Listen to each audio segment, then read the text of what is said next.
6 mistakes that can ruin your Twitter strategy.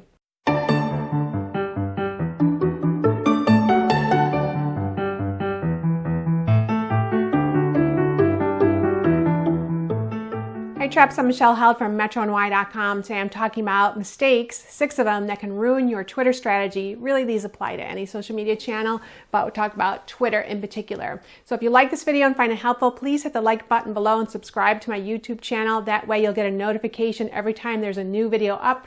That's every Saturday, but we're trying for 2 a week now. I'm on Instagram, Facebook, Snapchat, and YouTube.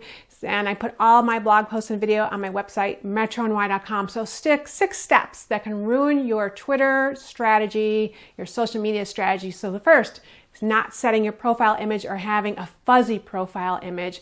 If you're on Twitter and you know when you open an account, you're an egg. So you don't want to be an egg. Switch that to a profile image. If you're a personal brand, you're going to have a nice clean headshot there and freshen that up every year or two.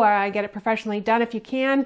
If you're a brand, you want to have your logo there. And of course, there's the big banner or cover image that you have at the top. That's a great space where you can put images and talk about your brand, leave connections to your other social media channels, put your current promo, but make sure all those images look sharp and look good. That is the first impression.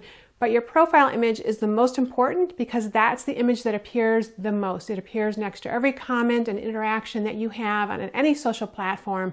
So it's important that it looks good, and sometimes it's really tiny when it's a comment, but make sure it is sharp. Number 2 mistake that could ruin your Twitter strategy is not having a description that goes along with your bio, your profile image. So have your description, either say what your brand is about. If you're a personal brand, it's going to be, I'm an entrepreneur, I'm an author, I sell on Etsy, whatever it is that you do, state it right there. Maybe you want to put links to other places people can find you. Like I write for Entrepreneur, so it says that in my profile, also that I'm an author and a speaker, but it's all about digital marketing for me. Number 3, blurry or no images in your tweets. This again applies to other social channels. You want to include an image or a video, if you can, with absolutely every single tweet that you put on Twitter. If you look at the news stream, it's cluttered. There's tons of stuff there. It never ends. If you have a tweet with no image and a big long stream, that's the biggest loser, right? It just gets passed by. It's the ones with big, sharp, colorful images that stand out. And of course, videos are very, very engaging. So include an image with every single tweet and make sure it's nice, crisp, and clear, especially when it's going to be a product shot. Number 4, post on a regular basis, meaning don't tweet 3 times a day here, maybe log in and retweet somebody else, and then we don't hear from you for 5-6 days. You're not really going to build up a following there or even start to lose followers if you don't tweet on a regular basis.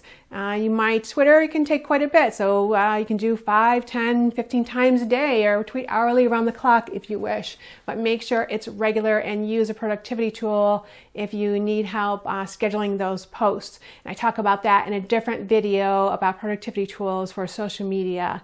Number 5, tweeting, posting, Facebooking, whatever, only your own content. The me syndrome, that's a great way to tune people out. Social media is supposed to be social. You want to be resourceful, be a place of good content, helpful content that people go to find out info. So if you are, say, a fitness brand, you sell exercise equipment or exercise wear, a good related industry to include in your post is stuff about nutrition, exercise routines, health tips, and then you also include, 30% to 50% of your own actual selling online or your products, or talk about back office images, your mission statement, social causes you're involved in, but that's going to be in that 30 to 50% that's about your brand, and the rest is going to be helpful, related content, but not your competitors' content, right? Don't engage, number 6, so don't engage in Twitter wars. We see quite a bit of that lately. Some of it ends up being kind of funny and works out for a brand, but the likelihood is that it's not going to work out for your brand. So don't get all nasty on social media or Twitter. Don't put people down. Don't be snarky replying back to things. You should be on there commenting. You should reply to users' remarks, good or bad, and that's a sort of a PR disaster policy you should have established ahead of time What are you going to do when press goes wrong or social media goes wrong or goes negative on you? How are you going to respond, and who is going to make those decisions? But you don't want to end up, or have whoever's managing your social media end up in like an all-out Twitter battle.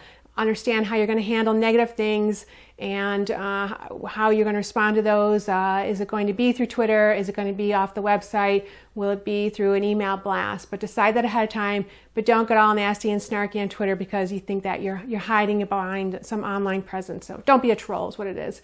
So the most important thing to build any social media following is to get on, chat, interact with other users, have a conversation, and be active, be social, and be helpful. This applies to all social media channels.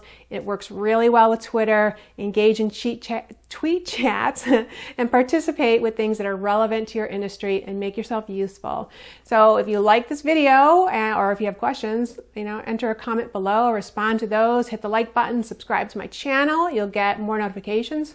And that's a way you could increase your Twitter following, is asking people to follow you on Twitter. So I'm asking you to follow me on YouTube. I'm on Instagram, Facebook, Snapchat, and my website, metrony.com, where I have all my blog posts and videos. And I take requests, so if there's something you want to know or want to see a video about, blog post about, enter it in the comments, shoot me an email through the website. It's Michelle Held from metrony.com. Carry on, Trebs.